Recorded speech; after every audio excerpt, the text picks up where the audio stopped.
Hemos estado compartiendo algunas meditaciones en el libro de los Hechos.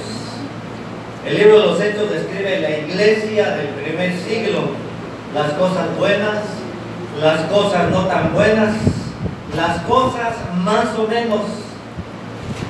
Y usted y yo escogemos las cosas buenas, desechamos las cosas malas, porque procuramos ser precisamente la iglesia de Jesucristo. Vamos en esta mañana, hermanos, a iniciar dos mensajes. Este es el primero de dos.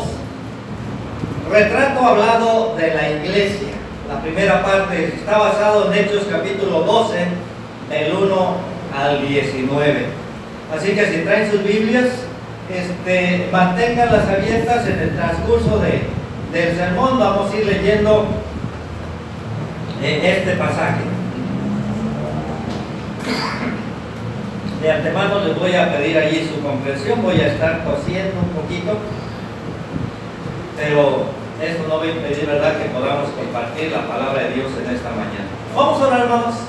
Vamos a orar a nuestro Dios. Bendito Padre, gracias te damos por esta bendición que tenemos de llegar hasta tu presencia en esta mañana para glorificarte, alabarte, bendecirte, Señor, porque eres único, maravilloso, grandioso. Y ahora estamos, Señor, delante de tu presencia para pedirte también, Señor, que nos hables en esta mañana, que tu iglesia reunida en este lugar sea edificada a través de tu palabra, que el mensaje llegue hasta nuestros corazones. También pedimos, Señor, que uses a tu siervo para que el mensaje sea comunicado de una manera sencilla y práctica, Padre. Gracias. Glorificamos pues tu nombre y te damos las gracias en el nombre de Jesucristo. Amén. Amén.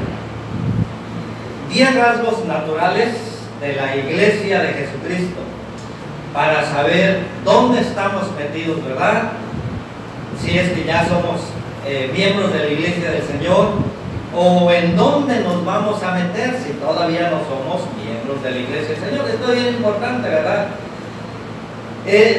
Imaginémonos que de repente nos encargan encontrar a la esposa de Jesucristo, es decir, su iglesia, pero no la conocemos. Físicamente necesitaríamos pues de un retrato hablado, ¿verdad?, para tener una idea de cuál es su aspecto. Y precisamente de eso queremos hablar, ¿verdad? ¿Cómo se describe la iglesia? ¿Cómo es la iglesia? Pues aquí diríamos, pues vamos con el doctor Lucas y le preguntamos, ¿verdad?, ¿cómo es la iglesia? Y sin duda que Lucas, que conoce perfectamente la iglesia del Señor, que sabe cómo es, ¿verdad?, entonces nos va a describir a través de un retrato hablado de la iglesia del Señor. Así que rápidamente entonces diríamos, en otras palabras, vamos a ver 10 características, ¿verdad?, de la iglesia del Señor. Pero me gusta más el término retrato hablado, porque creo que en más de alguna ocasión hemos visto, por ejemplo, si usted va a la comandancia o a una jefatura de policía, hay un tablero donde hay, pues hoy ya no se hacen casi los retratos hablados, ¿verdad?, porque tenemos los celulares, hay otros medios, pero antes había personas, ¿verdad?, que le decían, ¿cómo era la persona? A ver, pues medía como 1,70 de estatura, ¿verdad?, y era gordito, era pelochino, tenía ojos rasgados, estaba medio trompudito, era medio cabezón, y pues ahí está, ¿no? Le iban dictando y ahí el que estaba haciendo el retrato iba plasmando las características y luego decía, ¿se parece así? Así igualito, ¿verdad? Muchas veces ni se parecía nada, pero decía, no, sí se parece. Eso no sucede, hermano. Lo que Lucas nos va a decir de la iglesia, déjenme decirle que es verdad, es cierto. No puedes decir, ¿sabes qué, Lucas? Como que aquí te equivocaste. Lucas, sin duda, guiado por el Espíritu Santo, este retrato es excelente. Fíjense bien, la primera característica de la iglesia, a lo mejor si usted no es miembro de la iglesia, esta primera característica no le va a animar mucho a hacerse miembro de la iglesia del Señor. Porque la primera característica que encontramos de la iglesia del Señor está en los versículos del 1 al 4. La iglesia tiene enemigos. Mire la palabra de Dios. En aquel mismo tiempo el rey Herodes echó mano a algunos de la iglesia para maltratarlos y mató a espada a Jacobo, hermano de Juan. Y viendo que esto agradó a los judíos, procedió a prender también a Pedro. Era entonces los días de los panes sin levadura, y habiéndole tomado preso, le puso en la cárcel, entregándole a 4 grupos de 4 soldados cada uno, para que le custodiasen, y se proponía sacarle al pueblo después de la Pascua.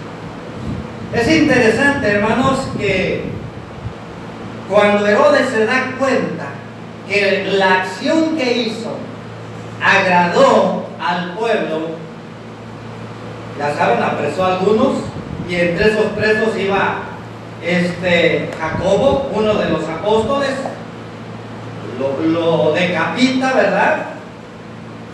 Y eso le gustó al pueblo judío. Ahora recordemos un poquito. Herodes es un personaje, es un rey que no era judío, tenía ascendencia judía, pero no era un 100% judío. Y naturalmente que él cuando esta dinastía llega a reinar, lo que buscaban es tener el favor del pueblo judío. Por eso su antecesor construyó el templo, precisamente el templo en Jerusalén, que existía en el tiempo del Señor Jesucristo, fue construido por Herodes. Y era realmente una belleza. ¿Y cuál fue el propósito? Agradar a Dios. Quería Herodes hacer las cosas de tal manera que Dios viera que era un hombre comprometido con él. No, esa no fue la razón. La razón fue que quería ganarse el favor del pueblo judío. Ahora aquí vemos a uno de sus descendientes haciendo algo parecido, solamente que él no va a construir un templo. Él quiere destruir a lo que en ese momento se estaba constituyendo en un enemigo para el judaísmo, la iglesia del Señor. Así que la iglesia tiene problemas. Una comunidad, hermanos, o una iglesia que vive plácidamente en el mundo, que no tiene ningún problema, que no tiene conflictos, realmente no puede llamarse la iglesia del Señor. Porque si de algo habló el Señor, fue de problemas. Mire, en Mateo capítulo 5, verso 11 y 12, dice: bienaventurados sois cuando por mi causa os vituperen y os persigan, y digan toda clase de mal contra vosotros mintiendo. Gozaos y alegraos, porque vuestro galardón es grande en los cielos, porque así persiguieron a los profetas que fueron antes que vosotros. Así que una de las señales, según el pasaje de Mateo, de la autenticidad del pueblo de Dios, es la existencia de los enemigos naturales de la fe. Podemos decir que usted y yo no nos llevamos bien con todos, especialmente con el mundo. Si usted dice: no, es que, ¿sabe qué? Yo me llevo muy bien con el mundo, me tratan muy bien, creo que hay un problema. Porque un discípulo del Señor, un hijo de Dios, no puede estar bien con aquellos que están mal con Dios, con aquellos que están caminando en sentido contrario a la voluntad de Dios. Así que una señal de autenticidad del pueblo de Dios, de la iglesia del Señor, es que tenemos enemigos. Y déjame decirle por qué. Porque cuando el cristianismo llega aquí y es establecido como el reino de Cristo, la presencia de los cristianos, la presencia de la iglesia del Señor, es una revolución aquí en la tierra. El cristianismo, si podemos decirlo así, es una guerra civil en este mundo. Ser cristiano en este mundo en el que vivimos es ser un revolucionario, porque en primer lugar no estamos contentos con el gobierno, y no me refiero al gobierno civil, no me refiero a las autoridades, al presidente municipal, al gobernador, al presidente de la república, no, me refiero al gobierno espiritual de este mundo, porque el Señor dejó bien claro, quien gobierna este mundo es Satanás. Él dijo, ¿verdad?, que el príncipe de este mundo era precisamente el diablo.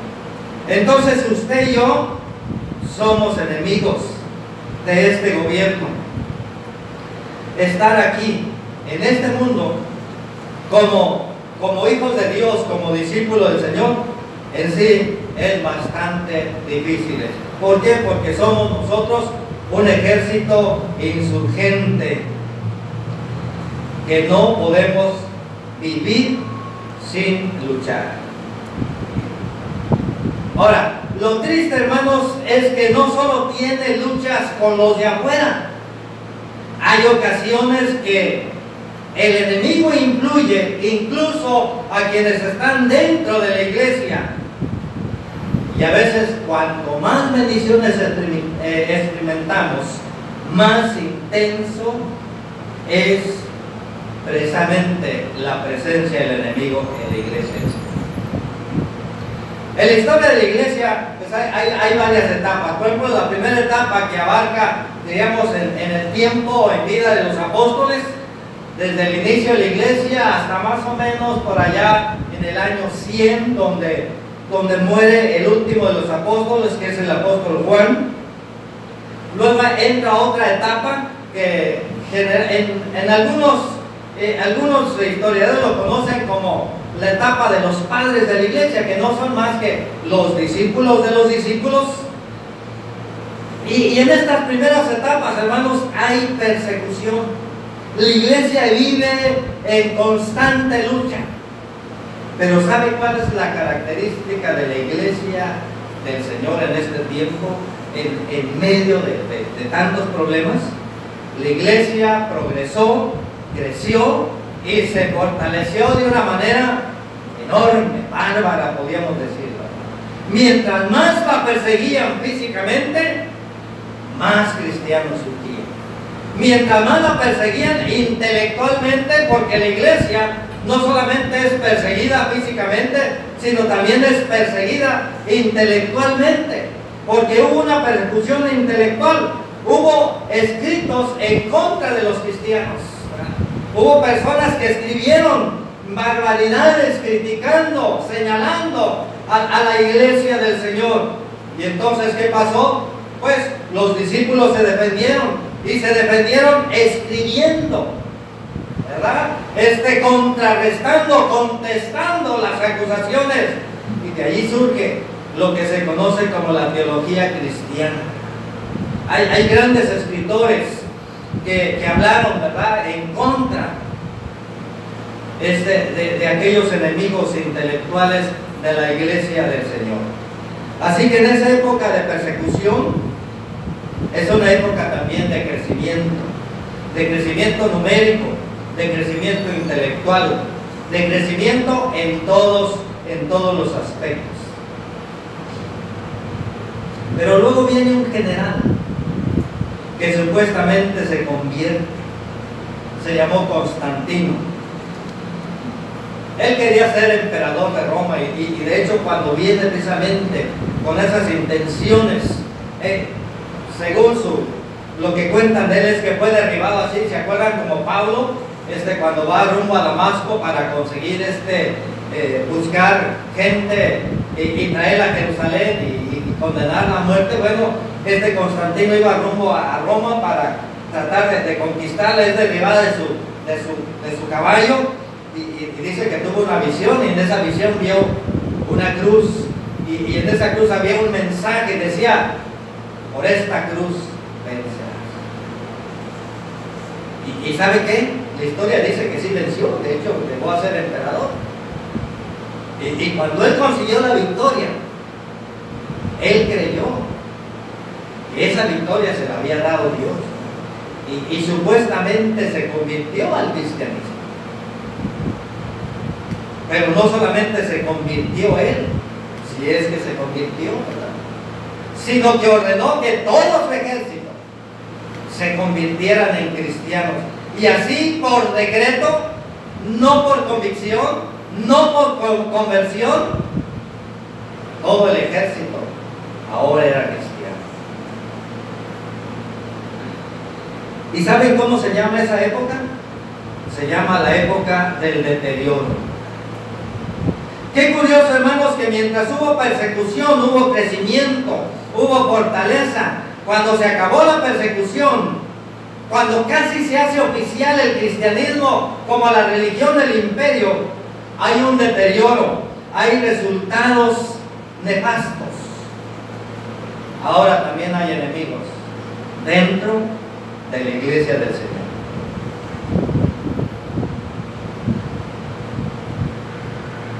Cosa que no nos debe extrañar, porque eso sigue pasando el día de hoy. Hay algunos que fueron parte de la iglesia del Señor, pero por sus compromisos con el mundo les impidieron seguir, y ahora, aunque están fuera de la iglesia, siguen observando a la iglesia desde lejos. Pero ¿saben qué? Lo hacen para atacarla. Diríamos que viven lo que alguien llamó un eterno despecho espiritual. Es decir, ahora sus compromisos con el mundo no les permitieron mantenerse en la fe. No están en la iglesia. Pero ¿saben qué? No dejan de ver a la iglesia para atacarla.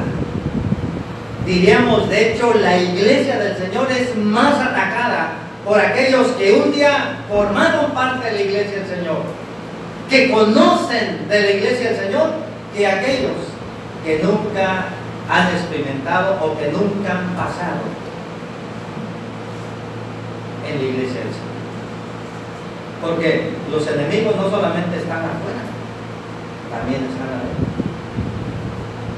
Y algunos nosotros conocemos, sabemos de hermanos que no están en la comunión con el Señor, que no están en la iglesia, pero qué bonito hablan de la iglesia, criticando, señalando, poniéndola en mal, hablando mal, porque tienen un despecho espiritual contra la iglesia. Así que es un hecho que la iglesia, hermanos, tiene enemigos.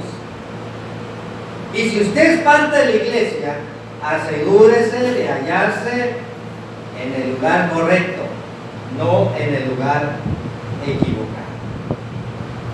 Y no nos desanimemos, hermanos. Al contrario, que los enemigos cumplan con la bendita función de arrojarnos a los brazos del Señor. Porque ¿a poco no es cierto? Cuando somos atacados, hermanos, cuando esos enemigos nos atacan, ¿qué es lo que hacemos? Buscamos más al Señor, ¿verdad? Dependemos más del Señor. Así que tienen una función, ¿verdad? Pues que la sigan haciendo. Eso nos hace que vayamos más, nos arrojemos más, ¿verdad?, a los brazos del Señor. Así que la primera característica que hemos visto, ¿se acuerdan cuál es? La iglesia tiene... Despierten. Enemigos, ¿verdad? La iglesia tiene enemigos. Grábeselo bien, hermano. Vamos con el punto número 2. Y no se me duerma porque la siguiente pregunta se la voy a hacer a usted directamente. Así que ya sabe, vale más que le escriba. La iglesia tiene un aliado poderoso. Sí tiene enemigos, pero mire, la iglesia tiene un aliado poderoso. Versos 5 y 6 dice: así que Pedro estaba custodiado en la cárcel, pero la iglesia hacía sin cesar oraciones a Dios por él. Y cuando Herodes le iba a sacar, aquella misma noche estaba Pedro durmiendo entre dos soldados, sujeto con dos cadenas, y los guardas delante de la puerta custodiaban la cárcel.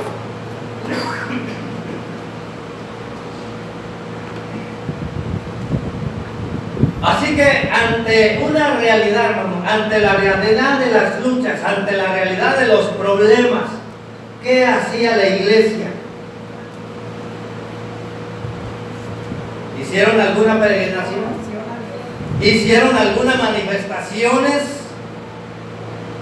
¿Salieron a las calles, quebraron vidrios, saquearon los comercios? ¿Dijeron este día no se olvida o algo parecido así? Y digo esto, ¿sabe por qué? Porque hay cristianos que piensan que eso es lo que se tiene que hacer. ¿Sí? Piensan que como iglesia hay que salir a protestar allí en las calles, hay que ir ahí por la Sadán y plantarnos allá en la plaza de los tres presidentes, ¿verdad? Y decirle al presidente: de aquí no nos movemos hasta que limpie la ciudad. Pero no es así. ¿Qué hizo la iglesia? Va con su aliado poderoso, Dios. Oraron. Ahora, entendamos esta estrategia, hermanos. La oración no es solo una práctica, porque a veces pensamos que es una práctica. No es solamente un ritual religioso. La oración, hermanos, se trata más bien de la búsqueda más importante, de la más importante asociación posible, Dios.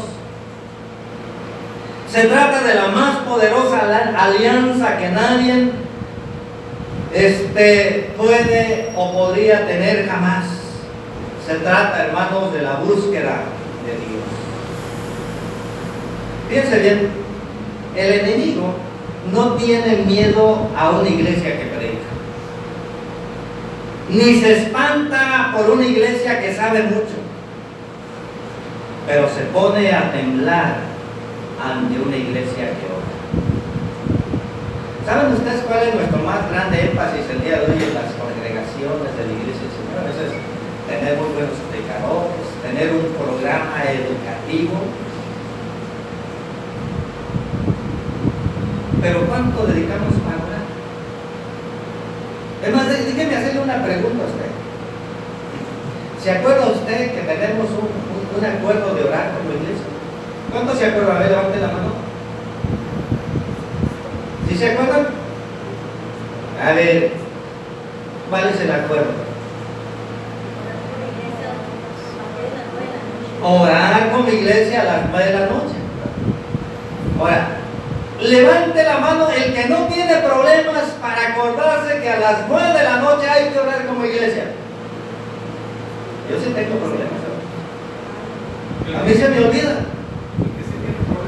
Sí, yo sí tengo. Sí. Se da cuenta que un punto muy importante como es la oración, la iglesia orando todos a las 9 de la noche.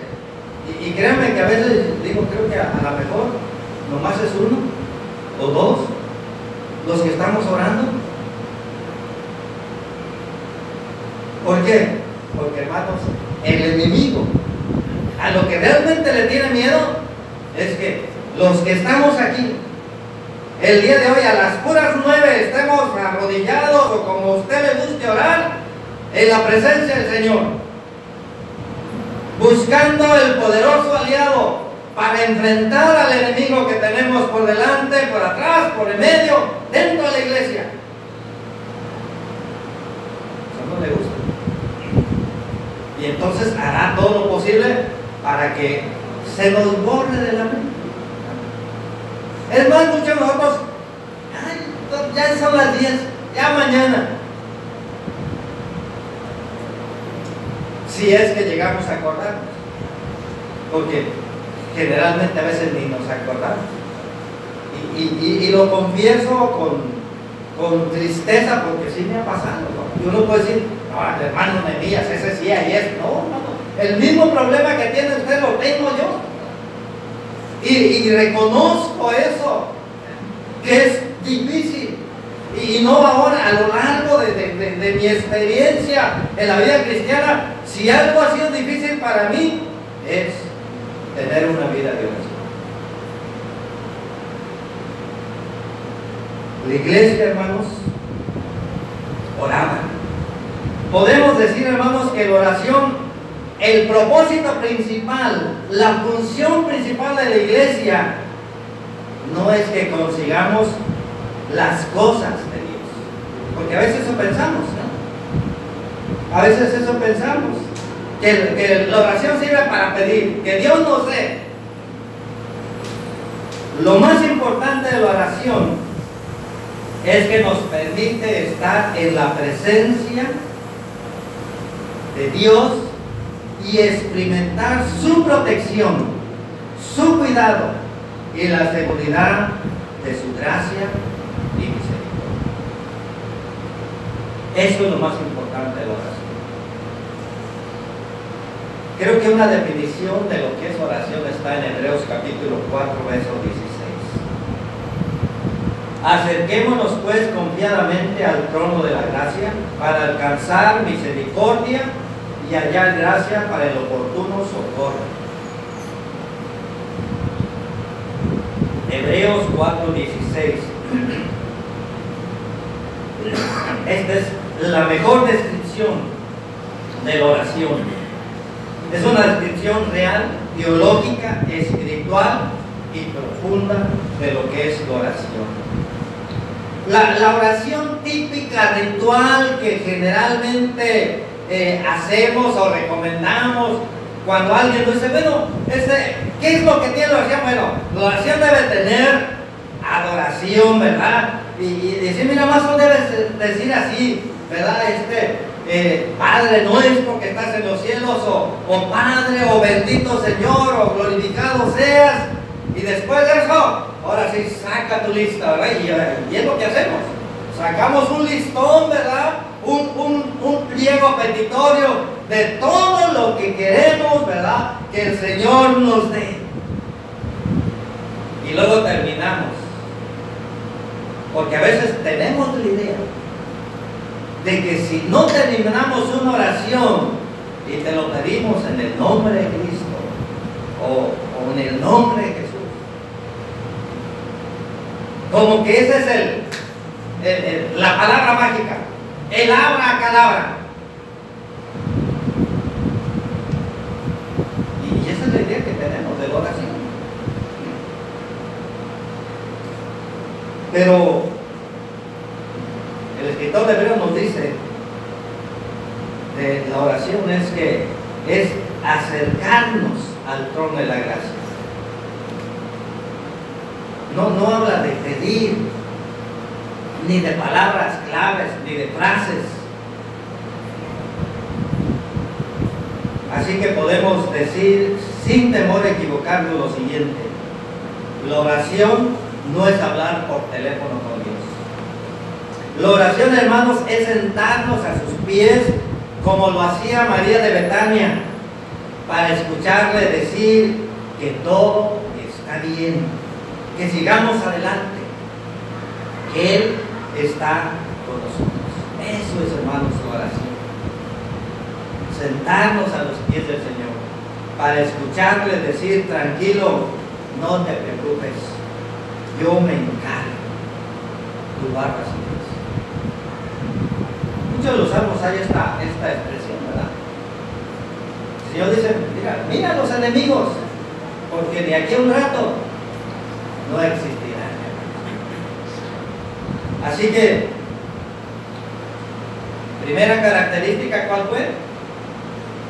La iglesia Tiene enemigos. tiene enemigos. ¿Y la segunda? La iglesia tiene un aliado poderoso. La iglesia tiene un aliado poderoso, ¿verdad? Y hay una tercera característica que de este de retrato hablado que nos está pintando Lucas en el libro de los Hechos, y él dice, una tercera característica sería esta: la iglesia tiene estrategias especiales. La iglesia, hermanos, es creativa. La iglesia no es tradicionalista. La iglesia tiene estrategias especiales. Dice los versículos 7 y 8: y aquí que se presentó un ángel del Señor, y una luz resplandeció en la cárcel, y tocando a Pedro en el costado le despertó diciendo, levántate pronto. Y las cadenas se le cayeron de las manos. Le dijo el ángel, cíñete y átate las sandalias. Y lo hizo así. Y le dijo, envuélvete en tu manto y sígueme. Pedro está en la, imagínense, hermanos, Pedro está allí en la cárcel, la iglesia está reunida. ¿Cómo le hacemos para ayudar a Pedro? ¿Cuáles serían, hermanos, las opciones, verdad? ¿Ustedes creen que alguien dijo, pues mandemos un ángel para que libere a Pedro? No, ese no son el tipo de ideas que se nos viene a la mente. A lo mejor serían como estas. ¿Sabe qué? ¿Por qué no asaltamos la cárcel? Matamos a los guardias y liberamos a Pedro. Esas son las ideas humanas. Pero eso de que un ángel libere a Pedro,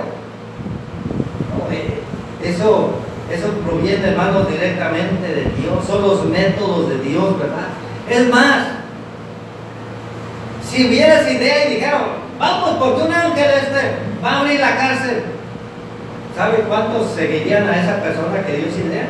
Nadie. Nuestra limitada capacidad nos hace decir que no se puede, cuando de verdad no se puede. Cuando la lógica dice que no se puede. Y la razón es muy simple. Y dice, es verdad, no se puede. O sea, hasta ahí llega nuestra capacidad.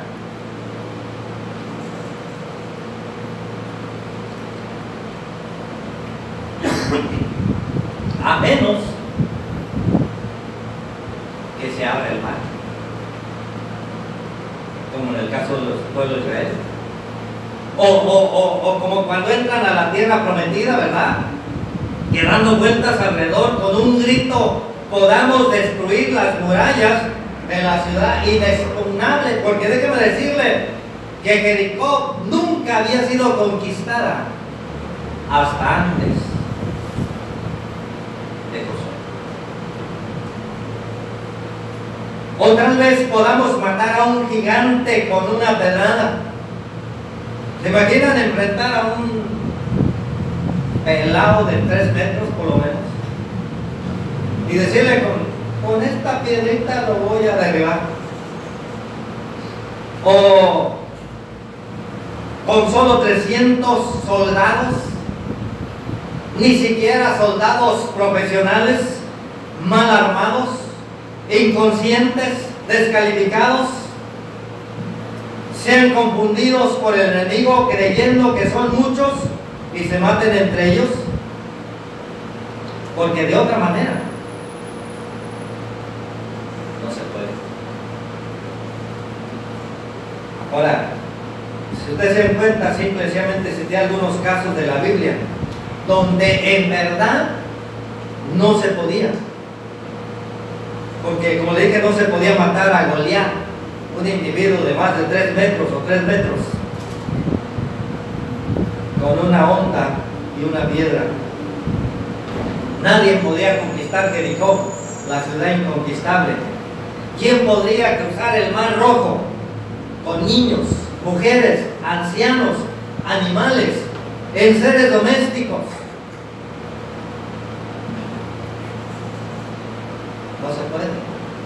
Pero en estos casos, sí se pudo. Así que la iglesia, hermanos, tiene estrategias especiales. Y no es que los que formamos la iglesia del Señor, los miembros, seamos muy inteligentes, seamos superdotados. La realidad es que ante nuestra imposibilidad debemos recordar: Dios siempre puede. Dios siempre puede. La iglesia entonces tiene estrategias especiales. Dios hace las cosas de manera extraordinaria, de manera que no se nos hubiera ocurrido a nosotros. O dígame usted, si usted hubiese estado allí en aquel contingente con Moisés, un contingente de 2 millones de gente, con todos sus animales domésticos, ¿cómo le hacemos para cruzar el mar Rojo?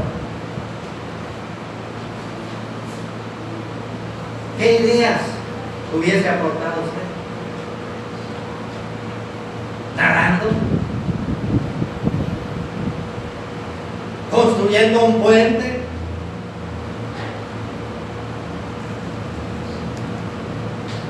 Porque cuando Moisés va con el Señor dice: ¿por qué clamas a mí? Di a este pueblo que marche, y tú extiende tus brazos. Y entonces Dios abrió aquel mar. Ahora, piense bien, es importante. Después de que ha habido agua, ¿qué queda? Lodo, ¿verdad? ¿Ustedes han fijado cómo dice el Éxodo? Y pasó el pueblo por tierra seca. Dios hace las cosas extraordinarias. Tal vez nosotros, con la ingeniería y con todo lo que el hombre tiene en la actualidad, podría construir puentes, pero luego se caen, como ese que se cayó allá en Italia. Pero lo que Dios hace es perfecto. Así que no olvidemos, Dios siempre puede. Así que la tercera característica, ya hemos visto 3. La primera, a ver los de atrás, porque son los que se duermen. ¿Cuál fue? La iglesia tiene enemigos. Los del medio, la iglesia tiene un aliado poderoso. Y aquí enfrente, que son los más atentos, tiene estrategias especiales. Número 4, vamos. La iglesia tiene cosas que aprender. Versos 9 al 11. Dice: y saliendo le seguía, pero no sabía que era verdad lo que hacía el ángel, sino que pensaba que veía una visión. Habiendo pasado la primera y la segunda guardia, llegaron a la puerta de hierro que daba a la ciudad. Ahora yo les pregunto, ¿ya había puertas automáticas? Aquí está la primera puerta automática de la historia, hermanos. ¿Se fijaron? Porque dice: la cual se abrió por sí misma, y salidos pasaron una calle, y luego el ángel se apartó de él. Entonces Pedro, volviendo en sí, dijo: ahora entiendo verdaderamente que el Señor ha enviado su ángel y me ha librado de la mano de Herodes y de todo lo que el pueblo de los judíos esperaba. Pedro, hermanos, no fue consciente todo el tiempo de lo que estaba pasando. Es evidente que al principio nada, no entendía de qué es lo que se estaba sucediendo. Así que Pedro no era uno de esos apóstoles, ¿verdad? O a veces como encontramos cristianos de esos que son inflexibles, ¿no? Sus convicciones no eran así, ¿verdad? Eran precisamente como las de un cristiano normal. Vamos aprendiendo, hermanos, en el camino de la vida. No hay que pensar que ya lo sabemos todo, que lo que creemos, que lo que a veces pensamos es infalible. No, hermanos, la iglesia, el cristiano debe entender que hay muchas cosas por aprender. De hecho, reconocer nuestra necesidad de aprender nos permite ejercer nuestra capacidad de crecer y madurar. Aprendemos cada día. Por supuesto que la gente quiere saber cosas y pregunta. Sí, eso es normal. Ahora, en la iglesia generalmente pensamos, pues el que se las sabe todas es el hermano que predica. Y a veces vamos con él y luego hasta decimos una frasecita, usted que todo lo sabe y lo que no sabe lo inventa, ¿verdad? Y ¡zas! ¿Verdad? Y no es verdad. Y yo muchas veces pues no sé. Y como que se decepciona. ¿Cómo que no sabe? Hay muchas cosas, diríamos un montón de cosas que yo no sé. ¿Por qué? Porque al igual que usted, yo también voy aprendiendo cada día. Y el estar abierto a eso, el reconocer que me falta mucho, que no sé muchas cosas, me da la capacidad para crecer y madurar. ¿Se imaginan ustedes que ya saben que yo ya lo sé todo? ¿Qué me van a enseñar ustedes? Si fui a la escuela tantos años y he leído tantas veces la Biblia y he llevado esto y lo otro, ¿qué me van a enseñar? El día que escuchen eso de Nehemías, oiga, ¿saben qué? Tóquenle las golondrinas y que no vuelva nunca jamás.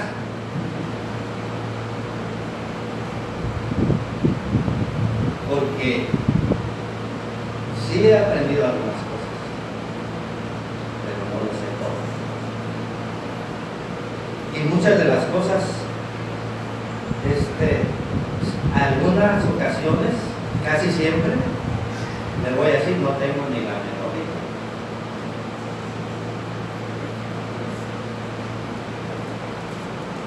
Dios tendrá una idea. O Dios estará así como a veces nosotros, todos preocupados, a veces comiéndonos las uñas, a los que les gusta comerse las uñas, preocupados, ¿y cómo le voy a hacer? Dios no es así, hermanos. Dios lo sabe todo. Así que aprendamos cada día, no pretendamos saberlo todo. No hay razón para pretender, hermanos, ser infalibles, que es precisamente lo que a muchos de nosotros nos cuesta reconocer, nuestra gran necesidad cada día. De hecho, reconocer, hermanos, nuestra necesidad de aprender cada día nos permite ejercer nuestra capacidad de crecer y madurar. Así que aprendamos cada día. Rayamos en lo ridículo cuando decimos saberlo todo. Quien cree que ya llegó se estancará a partir de ese momento, y quien cree que ya lo sabe todo se convertirá en un ignorante. Fíjense bien, Dios, hermanos, se nos ha revelado de una manera paulatina, poco a poco, porque no podríamos comprender todo de inmediato. Y lo hace así para darnos la oportunidad de crecer cada día y disfrutar del maravilloso proceso de santificación. Por eso no nos dijo todo, no nos reveló todo de un jalón. A ver, déjenme preguntarles, ¿ustedes ya sabían todo cuando se bautizaron? Es más, muchos se bautizan y todavía después de bautizar como ni les cae el 20, como decimos, de que sean cristianos. Porque muchas veces quien les habló, quien les fue guiando a través de la palabra de Dios, a veces hasta los agarró en un momento como esos vendedores, ¿verdad? Que empiezan ahí hablándole suavecito y al final terminan le haciendo firmar y usted ni cuenta se dio hasta que ya viene que le van a cobrar el primer abono. Y hay muchos que así han llegado a la iglesia. De repente, no se quiere bautizar.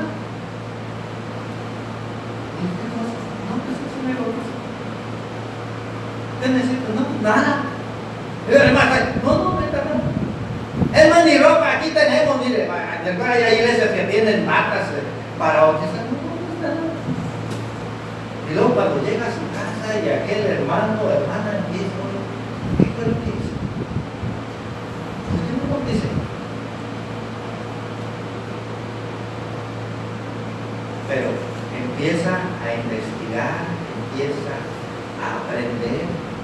Y a medida que va aprendiendo, se va dando cuenta que aunque en ese momento, cuando tomó la decisión, ni le entendió ni supo por qué lo hacía. Ahora, bendice al Señor. Dice, bendito Señor, qué bueno que no lo pensé. Porque a lo mejor si lo hubiera pensado, hubiera sentido que no necesitaba bautizarme, que soy tan buena gente, que soy más bueno que el pan dulce de la chiquita, y seguiría usted en sus pecados. Por eso Dios no nos reveló todas las cosas, poco a poquito, para que las vayamos entendiendo. Y pasa lo mismo en la vida cristiana. Mientras vamos transcurriendo en la vida, vamos aprendiendo más y más. Porque muchos de nosotros nos convertimos y seguimos teniendo ideas raras en la cabeza. Dios sigue trabajando, ¿no? Miren, déjenme dar un ejemplo. Usted era de esas católicos de hueso colorado, es más, tiene una fila de personas que bautizó, ¿verdad? Y todavía cuando le encuentran, le dicen madrina y le besan la mano, ¿verdad? Y usted dice, ahora, ¿cómo le hago? Tienes así ciertos problemitas, ¿verdad? Porque, y luego viene la mamá del chamaco, comadre, compadre. Y ahora, ¿cómo le digo? ¿Sí se dan cuenta? Es más, muchos de ustedes tienen 30 años, 40 años y todas siguen diciéndole comadre. ¿No es cierto? El Señor no lo va a mandar al infierno, créanme, no se ve usted al infierno si todavía viene su hijo que lo llevó a bautizar y todo él dice, madrina, no va a pasar nada, Dios es tan bueno. Pero usted entiende que la función de ser padrino o madrina pues no tiene alcance, ¿verdad? Lo entiende perfectamente, que ya eso de que comadre y compadre pues no tiene nada en especial, como lo entendía antes de que no era cristiano. ¿Cómo lo va entendiendo? Porque va creciendo, va aprendiendo. Y a lo mejor un día el Señor se lo quita. Y si no se lo quita, no importa.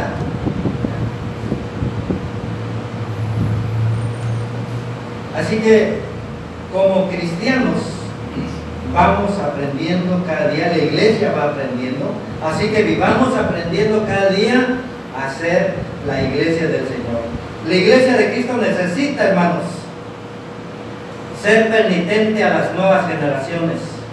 Por eso aprende cosas nuevas, por eso sí evoluciona.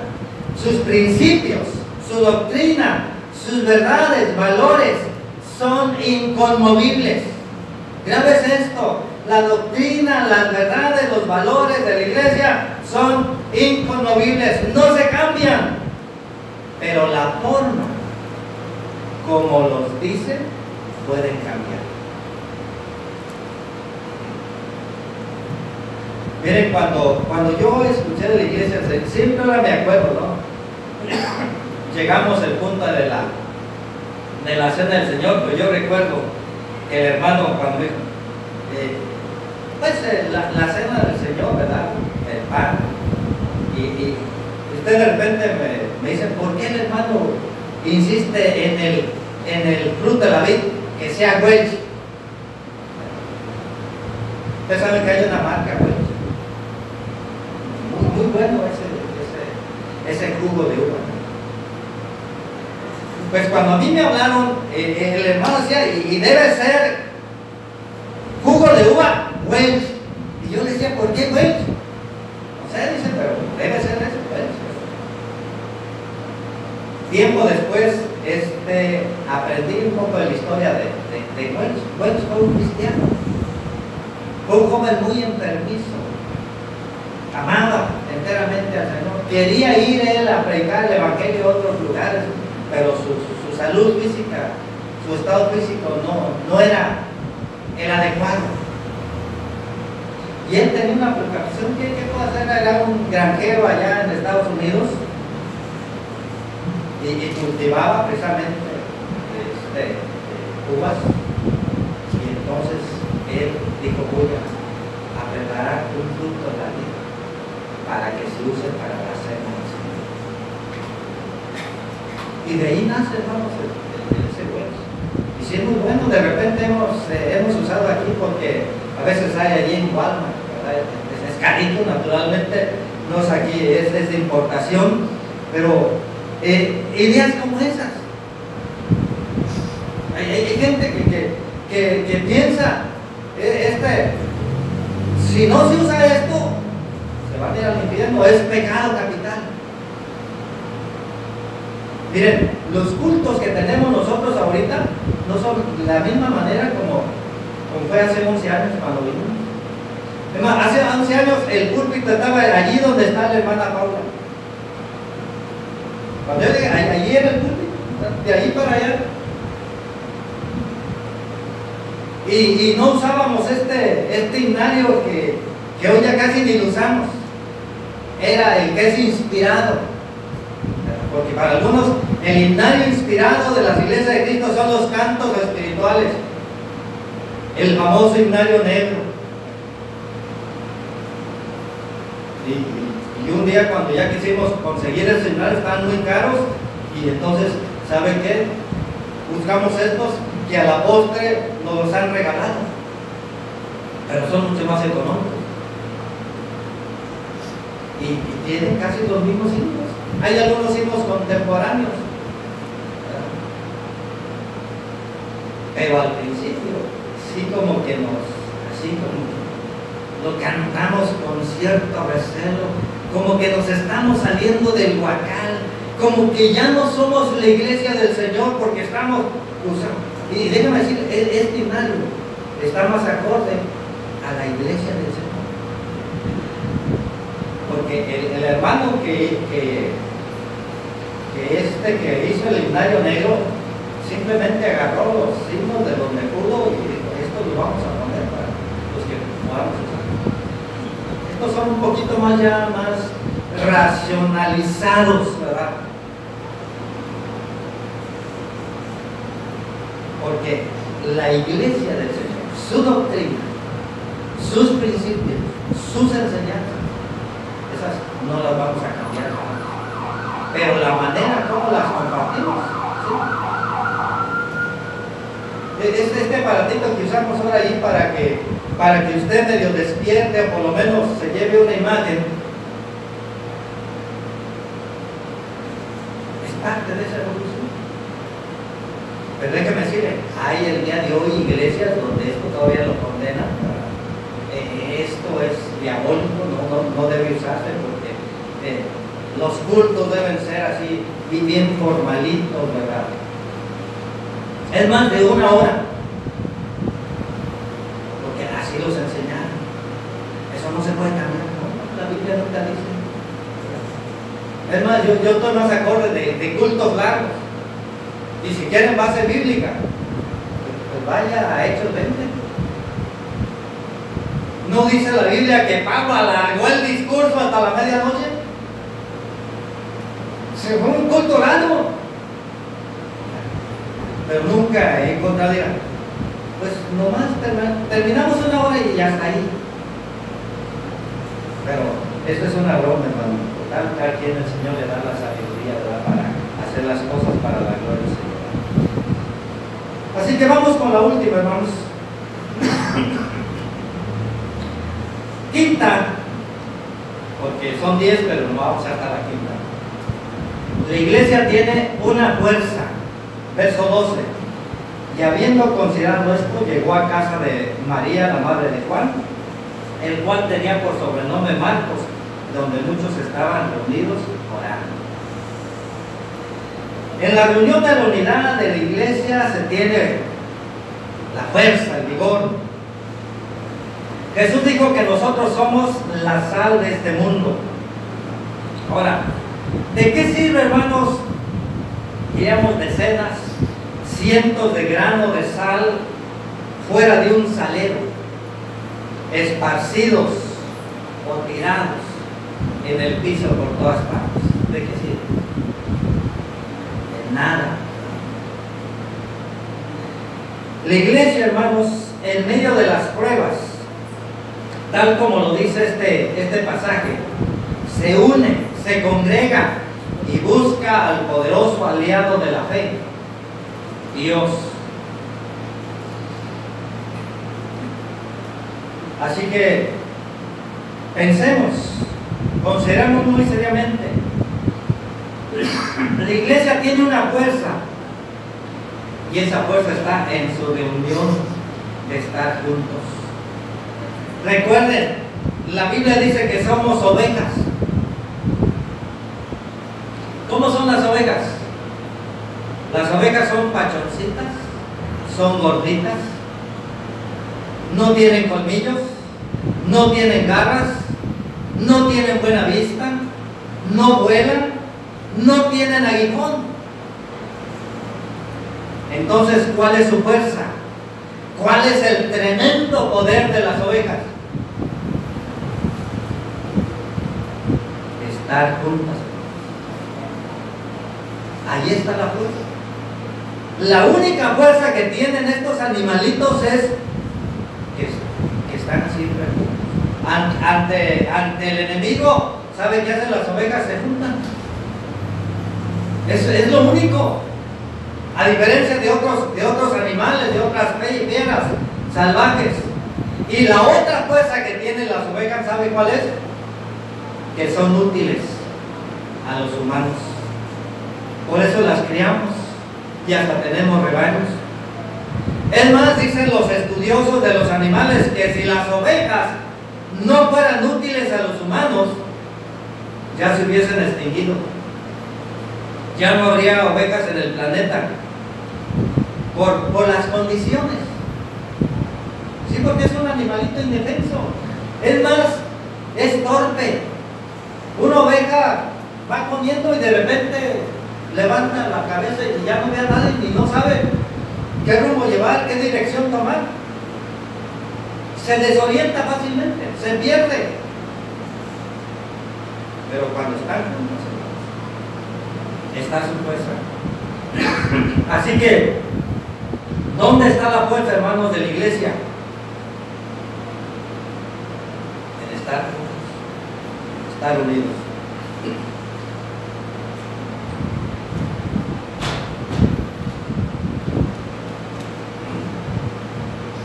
Así que la iglesia se une, se congrega y busca al poderoso aliado de la fe, que es Dios. Así que déjenme en esos 2 o 3 minutos resumir el desafío a ser parte de la iglesia del Señor. Somos parte de la iglesia, pero la pregunta es ¿por qué? ¿O para qué? ¿O de qué sirve, hermanos, ser miembros de la iglesia? A lo mejor usted que no es parte de la iglesia, que está buscando una iglesia, si nos pregunta a nosotros si la iglesia de Cristo es la indicada, pues déjeme decirle la respuesta. Pero antes déjeme contarle una historia para que nos permita tener una buena base para dar una buena respuesta. Un pseudo cristiano escribió una carta al editor de un periódico quejándose que ya no tenía sentido de ir a la iglesia cada domingo. Esto decía la carta: he asistido fielmente por más de 30 años. Durante todo ese tiempo he escuchado más de 3,000 sermones, pero la verdad es que no puedo recordar ni uno solo. Así que pienso que estoy malgastando mi tiempo. Y creo que el predicador también está malgastando su tiempo en predicarlos. Nadie se acuerda del título de los sermones. Esto dio inicio a una verdadera controversia en la columna. La carta del editor, allí así se llamaba, y el dueño del periódico está muy contento porque pues su periódico se leía y como consecuencia se vendía mucho. Así pasaron algunas semanas hasta que alguien escribió lo siguiente: he estado casado por más de 30 años. En todo ese tiempo mi esposa me ha preparado unas 32,000 comidas, pero la verdad es que no puedo recordar el menú de ninguna de esas comidas. Pero una cosa reconozco: cada comida me nutrió, me dio la fuerza que necesitaba para seguir fielmente mi trabajo. Si mi esposa no me hubiera preparado cada día una de esas comidas, yo no estaría presente el día de hoy. Y nunca más nadie volvió a escribir otra carta al periódico.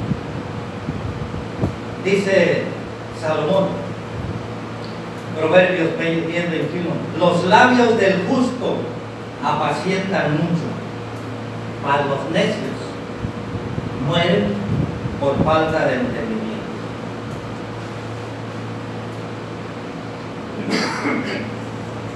Se critica mucho a los predicadores, a los maestros, a los líderes de la iglesia por lo que enseñan o la manera que enseñan, echándole la culpa muchas veces de que no enseñan bien, que les falta preparación, etcétera, etcétera.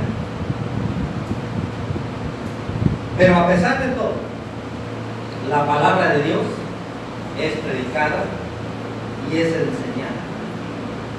Pero hay quienes en su necedad insisten en no escuchar. No es culpa, hermanos, del que predica. Generalmente es del necio que no quiere entender. Así que déjenme darle algunas ideas prácticas. Busquemos una iglesia de la cual ser parte. Valoremos la importancia de ser parte de una iglesia creada por Dios.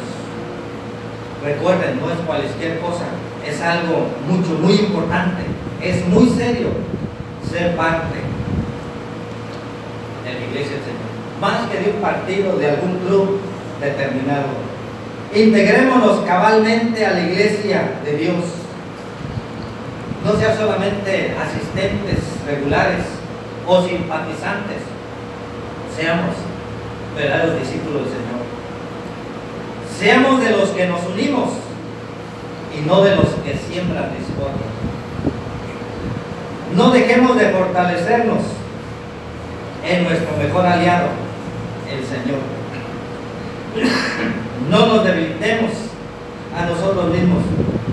Fortalezcámonos en la reunión de la iglesia. Y por último, compartamos el retrato hablado de la iglesia con nuestra vida, para que otros la puedan encontrar al encontrarse con el Señor. Así que resumiendo, hermanos, las verdades que hemos aprendido. La iglesia del Señor es una comunidad que tiene enemigos. La iglesia es una comunidad que tiene un aliado poderoso, Dios. La iglesia de Cristo es una iglesia que tiene estrategias especiales. La iglesia de Cristo es una iglesia que aprende cada día. Y la iglesia de Cristo tiene su fuerza en estar juntos. Ahora déjeme preguntar, ¿le gustaría ser parte de una iglesia así? Posiblemente ya lo es la mayoría de ustedes, pero si no lo es, yo le invito a que sean miembros de la iglesia de Cristo. Y la pregunta está ahí: ¿desea usted ser miembro de la iglesia o de una iglesia así? Es muy sencillo. Solamente tiene que venir al Señor, arrepentirse de sus pecados, confesar con su boca que Jesús es el Hijo de Dios y ser bautizado para el perdón de sus pecados y nacer de nuevo a una vida en Cristo. Si usted no es miembro de la iglesia del Señor, como le dijo Ananías a Pablo, ¿qué te detiene? La invitación está allí abierta para ti. 149, hermanos, es el canto. Nuestro hermano Charno nos dirige. Nos vamos preparando para la comunión de esta mañana. Hermano.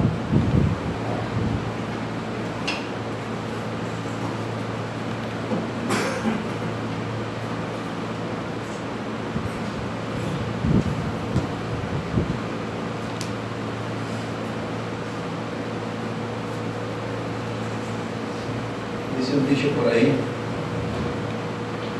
la unión, ¿qué hace? La unión hace la fuerza. Otro dicho: una iglesia unida jamás será destruida. Otro dicho: cuando una iglesia está unida, tiene fuerza, buenas convicciones, reto. Ahí está el reto, hermano. La iglesia del primer siglo estaba completamente unida. No tenían problemas. Aunque cierto grado. 149.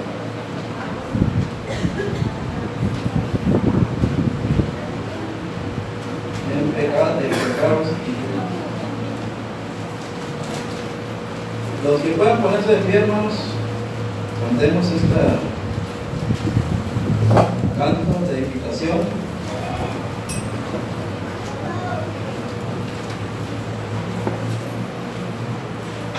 ¿Saben cuándo miré el hermano de las ovejitas que estaban unidas? Porque la fuerza de ellos es la unión. Cuando vi la película del Joaquín,